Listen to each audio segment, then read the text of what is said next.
का पहाड़। लेकिन मैं सत्य कह रहा हूं, हनुमान जी को सोने का पहाड़ नहीं चाहिए, हनुमान जी को सोना नहीं चाहिए, हनुमान जी को तो माँ सीता चाहिए। क्यों सोना चाहिए कि सीता? माँ सीता का दर्शन करना है। माँ सीता की खोज में निकले हैं, लेकिन माँ सीता की खोज में निकले, सामने कौन आ गया? सोना आ गया, सोने का पहाड़ आ गया। समुद्र के अंदर से ही निकला था ये सोने का पहाड़। इसका नाम क्या है? मैनाक। क्या नाम है इसका? मैनाक। मैनाक क्या कहता है? मैनाक कहता है, जल निधि रघुपति दूत बिचारी, तय मैनाक होई श्रमहारी। मैनाक कहता है कि हम आपके सामने आए हैं, आप श्रमित हो गए हो, थोड़ा विश्राम कर लो। सोना कितना प्रभावित करता है, कितने इमरजेंसी काम से तुम जा रहे हो, और अगर कोई व्यक्ति 2 तोला सोना लेके तुम्हारे सामने आ जाए और कहे कि भैया तुम थोड़ा रुक जाओ, हम तुम्हें ये सोना देने आए हैं, तो तुम ये कहोगे कि नहीं नहीं अभी सोना नहीं ले रहे, हम काम से जा रहे हैं, अभी जल्दी जा रहे हैं। नहीं नहीं, तुरंत रुक जाओगे, रुक जाओगे कि नहीं? अच्छा, फिर वो कहे कि अगर और रुक जाओ तो हम 10-5 तोला और लाके दे दें, तो सही बताओ ईमानदारी से, आगे बढ़ोगे कि रुक जाओगे? तुरंत रुक जाओगे, कितनों इमरजेंसी से जा रहे हैं।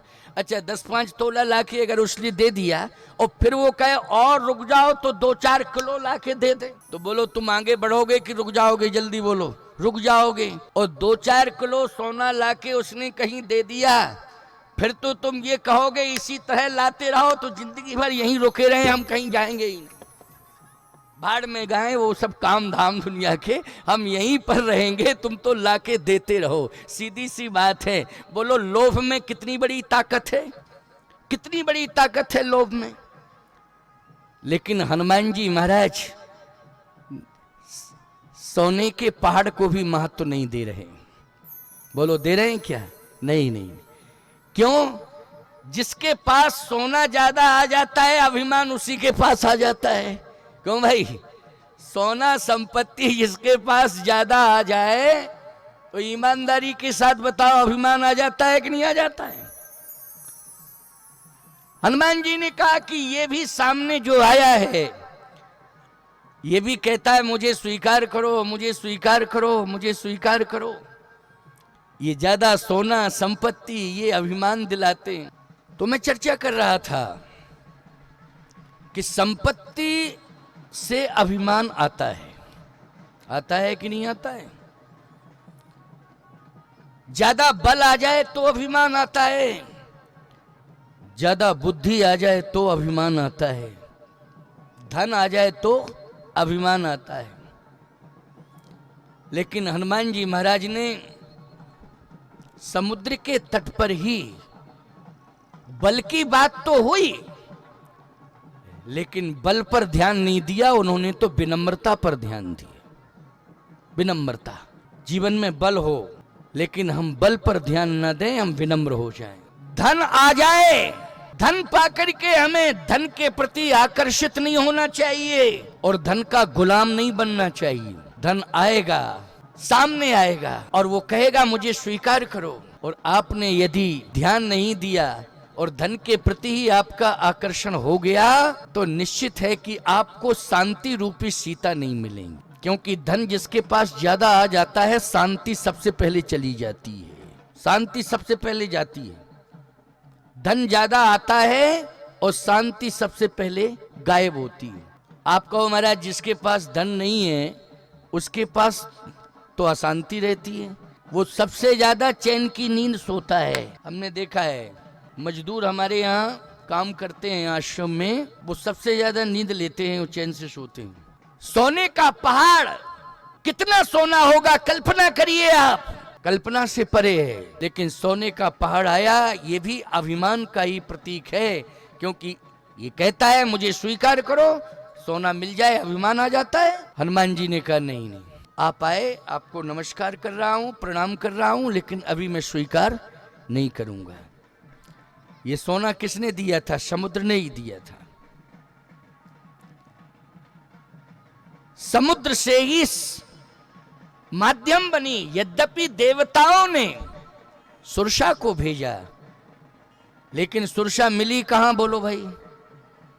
सुरसा समुद्र के तट पर मिली कि समुद्र में मिली? ये बताओ। सुरसा समुद्र में मिली, सिंह कहाँ मिली? समुद्र में। सोने का पहाड़ कहां से निकला? समुद्र से निकला। ये सब समुद्र ने दिए हैं। मुझे ऐसा लगता है कि सुरसा क्रोध लेकर आई, सिंह का ईर्ष्या लेकर आई और मैनाक लोभ लेकर आया। ईर्ष्या यदि हमारे पास आती है तो निश्चित रूप से हम पतन की ओर जाएंगे।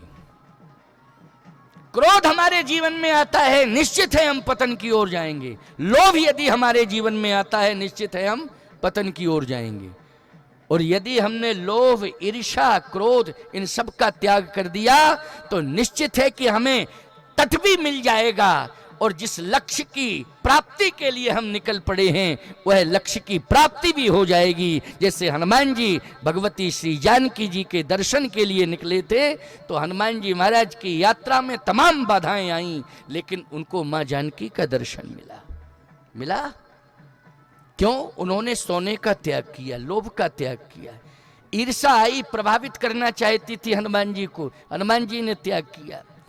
क्रोध लेकर के सुरसा आई, हनुमान जी ने सुरसा को भी प्रणाम कर लिया। हनुमान जी की रास्ता निर्विवादित हो गई। एक ऐसी राक्षसी मिली हनुमान जी को जिसका नाम है लंकनी। क्या नाम है उसका? लंकनी। ये लंका की पहरेदारनी है, पहरा देती है ये। लंकनी क्या कह रही है? रुको। मैनाक भी रोक रहा था, सुरसा भी रोक रही थी, सिंह का भी पकड़ रही थी, रोक रही थी, लेकिन लंकनी समुद्र पार करने के बाद लंकनी भी रोकने लगी। लंकनी कहती है जान सनाही मरम सठ मोरा,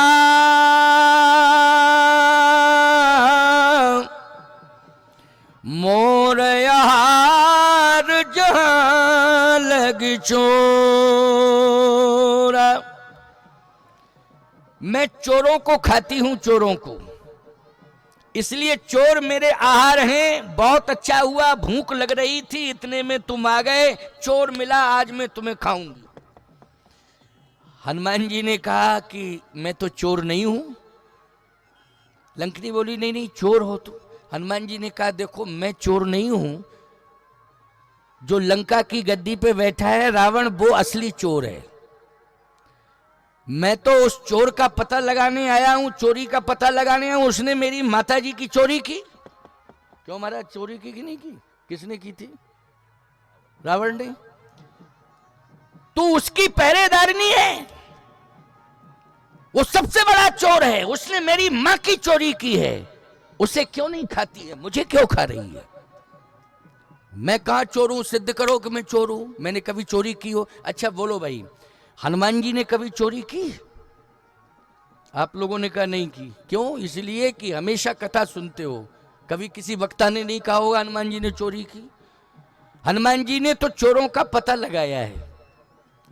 वो आज हनुमान जी चोरी का पता लगाने के लिए निकल पड़े। लंकनी कहती है तुम चोर हो, मैं तुम्हें खाऊंगी। हनुमान जी ने कहा पहले लंका की गद्दी पे जो रावण बैठा असली चोर है उसे खा, मुझे क्यों खाती है? मैं चोर नहीं हूं, मैं तो रामदूत हूं, राम भक्त हूं, भजन करता हूं, है गंगा के तट पर, माँ रेवा के तट पर तपस्या करता हूं। हनुमान जी ने भी तपस्या की ना, आपने तो परिक्रमा की, वही मैं बता रहा था। हनुमंतेश्वर महादेव, हनुमान जी ने ही तपस्या की हुआ। अभी अभी मैंने कहा कुंभेश्वर महादेव, भगवान राम ने तपस्या की है। मैं तो मां नर्मदा जी का दर्शन करता हूं, मां गंगा का दर्शन करता हूं, मैं तो भगवान राम का भजन करता हूं। चोरी का पता लगाने के लिए लंका में आया हूं, मुझे क्यों खा रही है? रावण को खा ले, वो चोर है अगर चोरों को खाती है। लंकनी कहती नहीं नहीं तुम चोर हो। हनुमान जी ने कहा बात समझ में आ गई। क्यों? लंका का सबसे बड़ा दोष पकड़ में आ गया कि लंका में चोर को साहूकार और साहूकार को चोर कहा जाता है। ये दोष पकड़ में आ गया, चोर को साहूकार और साहूकार को चोर। जिस गांव में चोर को साहूकार और साहूकार को लोग चोर कहने लग जाएं, उसको कलयुग में लंका ही मानना। क्या मानना? लंका। और वो राक्षस है ऐसी सोच रखने वाला। हनुमान जी ने कहा, अगर तुम्हारा मन ही है खाने का तो खा लो, क्योंकि समझ में नहीं आ रहा है। एक मिली समुद्र में सुरसा, वो भी खाने की बात कर रही थी। दूसरी तुम मिल गई हो, तुम भी खाने की बात कर रही हो। खिलाने की बात तो कोई नहीं कर रहा, खाने की बात कर रहे सब। खा लूंगी खा लूंगी खा लूंगी। अच्छा एक बात बताओ भाई,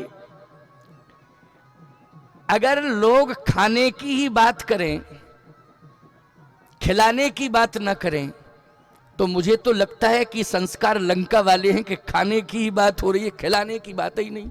खाने की बात, ये संस्कार किसके हैं? ये संस्कार हैं लंका वालों के। और जहां खिलाने की बात होती है, याद रखना, हमारा भारत, देखो भारत की क्या पहचान है? पाकिस्तान, अमेरिका और भारत। हमारा एक चेला कहता है, ये कभी कभी तुमने सुना होगा, पाकिस्तान में, भारत में, अमेरिका में क्या अंतर है? अमेरिका वो है जो कमाता है और खाता है। अमेरिका है वो कमाता है और खाता है, वो अमेरिका है। और जो दूसरों का छीन के खाता है वो पाकिस्तान। दूसरों का छीन के खाता है वो पाकिस्तान।